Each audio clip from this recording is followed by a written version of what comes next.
The following live-streamed program is made possible by Atlanta Video Network, making your streams come true.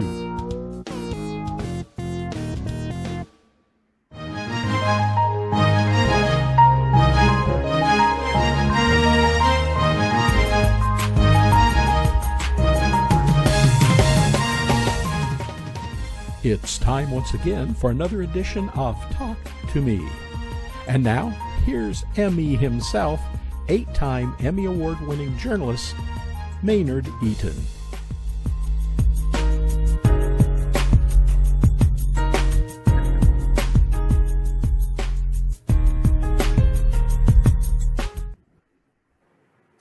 Hello again, friends, and welcome to another edition of Talk to Me, our weekly conversation with influence leaders, business leaders, political leaders. This week, we have a religious leader. Our city is resembling a killing field. That quote came this week from our guest, the Reverend Darryl Winston, a friend for a long time, a political and for a long time. Reverend Winston, thank you for joining us. You've been a busy man this week with your prayer vigils and all that's going on in Atlanta. Yes, sir. You know, we have to answer the groans, the cry, the city of Atlanta, and the suffering masses as a cry out. And we who have been called by the name of God and those who are followers of Jesus, the revolutionary Christ, must respond to the plight of the suffering masses. We were talking about just a week ago or so about police brutality. Mm-hmm. Recently, we've turned inward to talk about black-on-black crime. Where are we, sir? How do you rationalize that? There are several factors, as you know. There's still a degree of self-hatred. We still are engaged in fratricide, killing of ourselves. We still have found ourselves killing our brothers. We've found ourselves turning on each other rather than to each other, as the old Baptist preacher would often say. And there are certain dynamics in our community that must still be addressed. We understand that we are not just being attacked from without, but we also have to deal with the nihilistic threats from within. And there are some unhealthy dynamics among us that we still must deal with. And we got to deal with it as radical, as zealous as we have those external forces that have waged war against us. What's your take on our mayor, who now has fallen victim to COVID-19, but there are those who suggest maybe she acted too quickly in firing those police officers, and those who say maybe she didn't do enough to shut down the Wendy's parking lot and the violence that emanated from there. You're as politically astute as anybody. Your thought on our mayor's conduct of late? I might be a little bit dull around certain issues pertaining to the mayor. Let me just say I've been praying for her and her family after hearing that they tested positive. As far as we know that there are good officers and bad officers, but we also know that the morale is low, obviously, because of internal order. You know, even as it is with any group, it's the way they see themselves and the way others. But then I've heard police officers near and far admit that, yes, there are there's a few bad cops who make it hard for everyone, as bad doctors will make it hard for good doctors, and bad lawyers make it hard for good lawyers, and bad preachers make it hard. So we understand that there are times when all the whole is impacted just by a few negative forces within. As far as how she handled this COVID crisis, I cannot speak. I cannot articulate in a truthful way, or in a way to where with working knowledge. I feel that the governor mishandled it, but I'm glad I know that she did give some pushback. And could it be that perhaps he is a bully? It seems as if he's doing political grandstanding. He's doing the bidding of the puppet master, the current occupant in the White House. They politicized the pandemic. But I will say now concerning the Wendy's matter, and I have an up close and personal experience. As you know, we were on site on Juneteenth. And when we went out there, we encountered that element and we had to diffuse it. Having been served in that community, Peoplestown, Lakewood area, and served in that area some 20 years. When I walked on the site, there was some tension because they had created makeshift ground zero, and one person said to me, how would you like somebody to walk in your living room? And when confronted with that, being from Adamsville, growing up here in Atlanta, coming off the streets, I took issue with that and letting it be known, wait a minute, you can't tell me where to go. But then as I conversed with them and saw that now they were using this for leverage and to catapult their agenda into a national spotlight. You had BBC reporters, because we had gotten a call from Fox News saying that they were threatened not to come down there. And so I did the interview up the street. So when I came back, me and Al Bartell and Pastor Dexter Johnson and others, we talked, and then everything was diffused, and I found out they were not from that area. Found out nobody who was taking issue was from there. So then the next day, I realized that it had somewhat disintegrated to the point where the streets were blocked off. And some of the same ones who were peaceful the previous day, who had been vendors, and I saw one gentleman who was brandishing a weapon. I said, man, what happened? And he said, Reb, they shot out here. But I knew then that when they were saying who could come down the street or who couldn't, that you could not, in as much as, and I'll give, I think proper credit ought to be given to George Shepard, given her willingness to negotiate, given even the MPU presidents who sought to acquiesce and grieve with the family and to be sensitive. But I think that the city had no other choice, and it is my belief, having been also in the military and chaplain, I do believe that they should have moved in, and in fact they did. I knew that they would wait until after the brother was buried, and they did. I felt that was pretty reasonable. But what I saw happen was even after they removed the barriers and seemingly got it under control, it got out of control again. So for those who could, on the outside, who don't have an up close and personal view, I think the community extended themselves well. But I think maybe after they went back to put roadblocks, they should have perhaps descended on that place immediately. And it was only after the baby was shot. And that is because I believe that they thought that they were dealing in good faith. And as we all have heard, hindsight is 2020, but that is my perspective. But then you got other people who, even the Zone 3 major and everybody in the city is on a heightened sensitivity. The young man was murdered, and with all this anti-police message, the officers are feeling it. And so, I just feel, though, that maybe, in my opinion, I think that perhaps they should have moved in aggressively after it was determined that they put those barriers back out. Pastor Winston, I was there with you, so was our producer, Rick Clear. We did a story there on Juneteenth.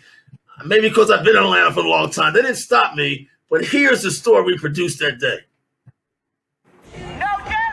Since the alleged murder of Rashard Brooks by former Atlanta policeman Garrett Rolfe, this burned-out Wendy's in southwest Atlanta has become the epicenter of Atlanta's anger, protests, and demands for police reform. The black race is tired of the oppression. But after we get through marching, after we get through protesting, what are our next steps? And as a senior statesman here in this community and in this city, I've been pastoring now for 27 years in the historic Vine City community. In our community, we had similar issues, but we galvanized, we organized, and we strategized. This was a call to action by the Save Our City coalition of activists, politicians, and prominent pastors who've been criticized. Pastor Darryl Winston says Black America has unfinished business in our struggle.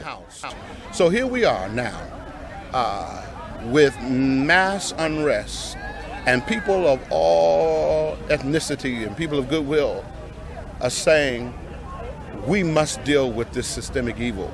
And the faith community has been criticized, sometimes unfairly, because we ignore that there are pastors and preachers who have been walking, marching, diffusing, but everybody does not have a prophetic mantle. Some pastors have the priestly mantle, and they will be inside of the church, teaching them when we reach them in the street.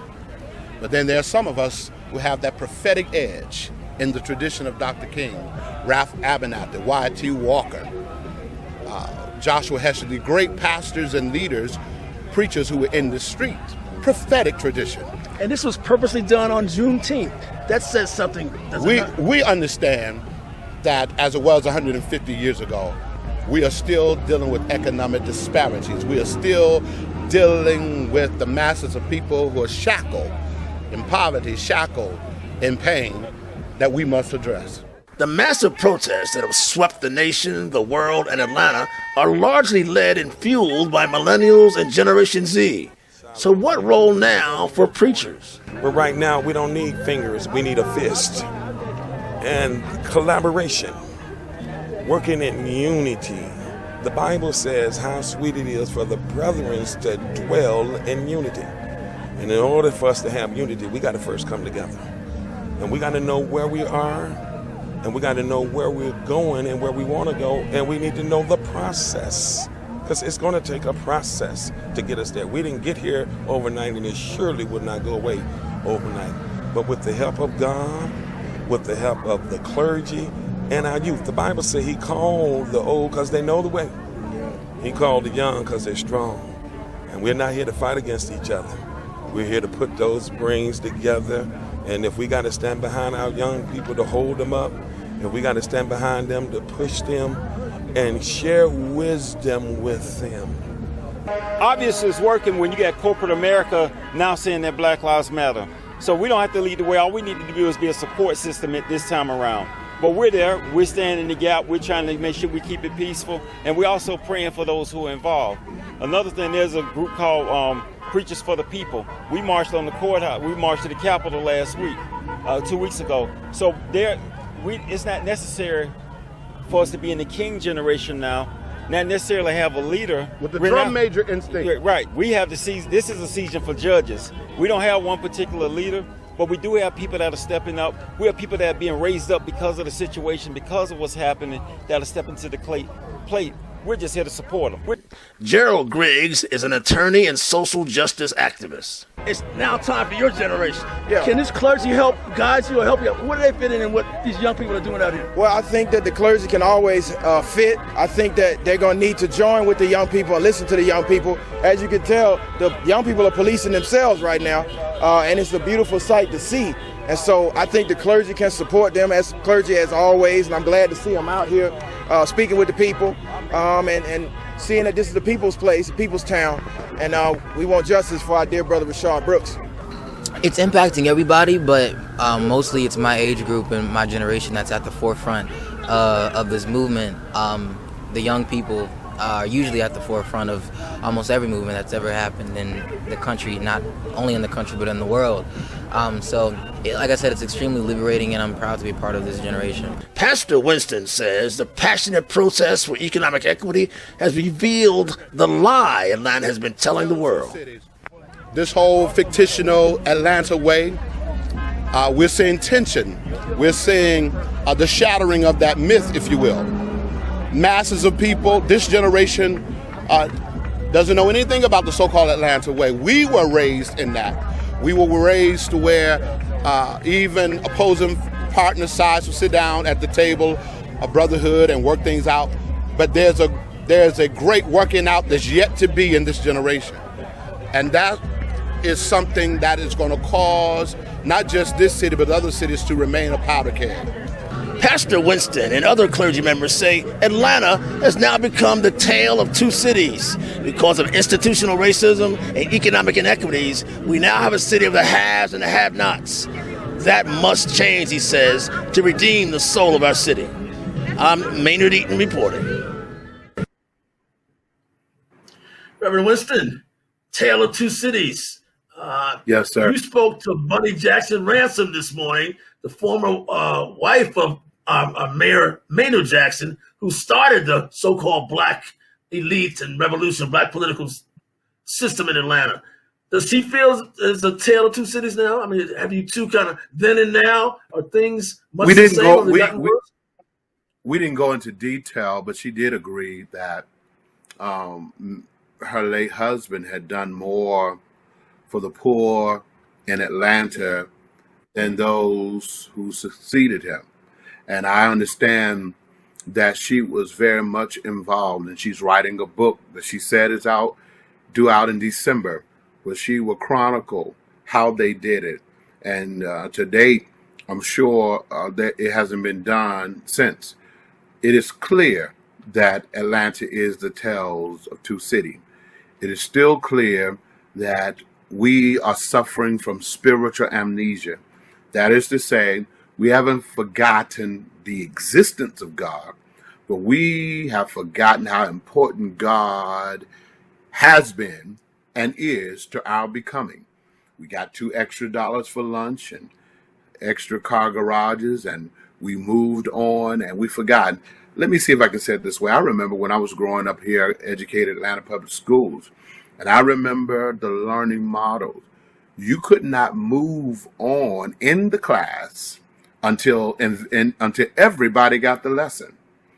It was a sensitivity. It was a sense of, it was collectiveness. It was teaching us how to be patient, just because they was instilling with us, everybody processed things different. And if one group got it and was almost reveling because you were able to get it, those educators, those teachers, they would not move until they took time with everyone. And that made us sensitive to those it caused us to be mindful that we're all inextricably bound together, as Dr. King said. And having said that, when we understood that we had a direct responsibility for our brothers and sisters, growing up at the end of '68, and we were the first, I guess, foray into integration, moving us from, we were bused from the south side to the north side. I went to Northside High School, graduated in 1980. And I saw that we went to school, although then I didn't realize it, with the children of the power brokers, of the power elite. And and from Mechanicsville to Leland Valley to Bourne Homes, it was a mixture of blacks who went there. And I say so often, it is because of our generation that Atlanta did not burn again. Even though we had some tense moments and it could have been race wars, but we had, again, educators from our community who went over there with us, my God, to make sure that when we got over there, we knew we weren't no niggas, if I could say that we were better, that we were not inferior, that is to say, that we could excel. And they met us and they gave us a sense of purpose. They gave us a sense of history. My homeroom teacher who taught me black history at Northside, Jimmy Robinson, taught Sunday school at Ebenezer. The current mayor, Keisha Lance Bottom's mother-in-law, Miss Celeste Bottom, was there at Northside teaching social science. And so we saw in that great mixture, but it also taught us that although we had tense racial moments and we had to contend with racist and just blatant racism, we had to deal with it all. Yet what we call the Atlanta way what was taught us about the Atlanta way seemingly does not exist in this generation? Or could it be that it was just not passed on? Could it be that it was it a PR stunt? I don't know. But it doesn't seem to take root or take resident with the current occupants of this metropolitan Atlanta area. When I first arrived in Atlanta in '78, I was working at 11 Alive. I thought Northside High School, where you attended, I thought it was the greatest social educational experience I'd ever seen. People from both sides of town coming together, teachers of town, and it was like I said, it was a little tense, but it was a great about integration. That was, to me, it was a great way of dealing with racial conflict and racial integration. And even when I look back on that, I saw how they fought hard to make sure that there was what they call parity, even to the extent to where sometimes the blacks were better at certain things, but because they knew, albeit perhaps maybe not so well, they had to make sure some of the white kids were on. So many had to be on the basketball, so many had to be on the football, and in areas where blacks were better in, sometimes the blacks had to transfer so they could shine, because they were going to make sure that everybody had a seat at the table. But then what they could not control, obviously, was how we meshed, how we met lifetime friends. And because we were young, and I certainly was oblivious to who the mothers and fathers were in the city until it was time to party. And when we were invited to those big mansions and the whole house was that's when I knew, whoa, because, on our side of town, the house parties in the basement, blue light, but on that side of town was a whole different experience. Well, I think you missed that, Atlanta, and that's why you're holding a town hall meeting to talk about how we reignite that haves and have-nots having a common ground. Is that correct? You're holding a town hall meeting soon. Yes, sir. We need to. We need to have some real conversations. There needs to be a sense of historical continuity because so many have no clue. Atlanta has become the promised land for so many. They're leaving places near and far, and they're coming here, and many of them are finding gold in these hills, while others who've been here for years have not even taken advantage of the opportunities that still exist.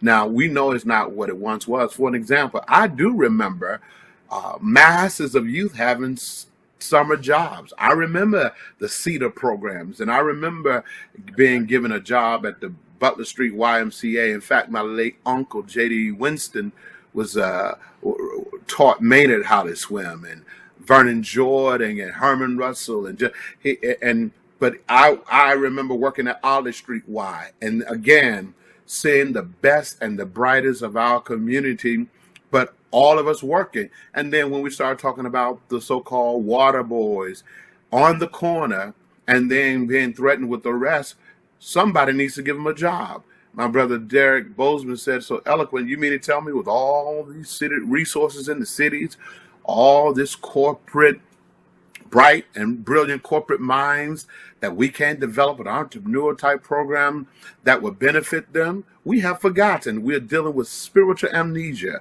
and we have forgotten how we got over. Some of us cut grass and had to go and had paper routes, so we want to criticize and even castigate the youth for selling waters. But when have we considered that many of them again are going to bed hungry in a city of plenty? Are you worried about your city? You grew up here. You're a progressive, prophetic pastor here. Are you worried about where you are? What's become of your city, our city? Yes, sir. And even this past week, I there was such a heaviness, and I said at the prayer vigil, we are a city under siege, but we ought to be in mourning, lamenting the current condition of the city. Some of us are too callous to care. Some of us have, again, as I stated, gotten ours and forgotten that there's still too many people, too many of our elderly who are having to choose between paying for their prescription and cooling their house in the summer and even warming it in the winter. We still have too many in the underserved areas who have been written off and marginalized. That should concern us, and it's more evident now, as some of the recent reports have suggested, the gulf is widening. Yet we got black faces in high places. I wanted to end this on a high note because the last interview I did in that story was with your son, Jai, who's also a major actor and an eloquent speaker. He might be following the pulpit after you, but I enjoyed that interview. I enjoyed watching him grow in grace. I did a story about him when he was starring in a movie recently, a few years back, right? Yes, after he was on he was on Broadway in Lion King. He out of 900 who auditioned, he was cast to play young Simba in the Lion King, and from there he was cast in that stellar role of young Ralph in New Edition. And recently, they named the top perfect casting roles, and he was listed in that very notable publication as being one of the most perfectly cast roles in recent years. He had a movie coming out in April where he was starring. He received critical acclaim for the Sundance Film Festival, but due to COVID-19, of course, the opening was canceled, and so he's doing well. He's a brilliant mind. He's a writer, actor. He's a thinker. He's a great all-around kid, and he was adamant about getting on the streets to protest. He wanted to go down that Friday night, but I said no and then I'm glad I didn't because it turned for the worse. But he was restless all week. He was on Twitter, and so Wednesday I woke up and I said, I think I'm going to have to ride out with Jahi. And my wife said, I've already told him I'm going to take him down. And so as soon as he got the opportunity, he was there on the front lines. He and his brother, Jelani, who was an actor, and then his sister. And then I was called to go to the governor's mansion to participate. And so all of them were down, and they grew up seeing community involvement. As a little boy, Jahi was walking through the community and serving. And so we made sure that they had a foundation where they had to be concerned about the least, the lost, and especially in this current environment where so many of our youth have been written off and in certain instances are losing their life in this war. Well, I'm sure you're proud of your sons and your daughter. But like we said prior to the start of this show, thank God he takes after your wife. I'll give her all the credit. Listen, Pastor, I want everybody to know the reason I'm dressed like this is because of your sartorial splendor. Everywhere you go, you have a different outfit on. So I'm trying to humble myself to look as good as you do. Well, you know, in the summer, Atlanta heat, I always done either dashikos or linen because of that weather, the heat. And then having an Afrocentric passion for our history and our culture, I've always, for the past 35 years, always made room in my wardrobe. I love fashion and to dress, but I love the splendor and the richness of African attire. And of course, ode to my heroes in the 60s and 70s, when those brothers got ready to take care of business, they were very much aware of, yeah. Mm-hmm. Thank you so much, man. You're bringing light to a dark time. Thank you. Thank you so much, man. Thanks for having me. God bless you. This has been Talk to Me, our special guest, Reverend Darryl Winston. See you next week.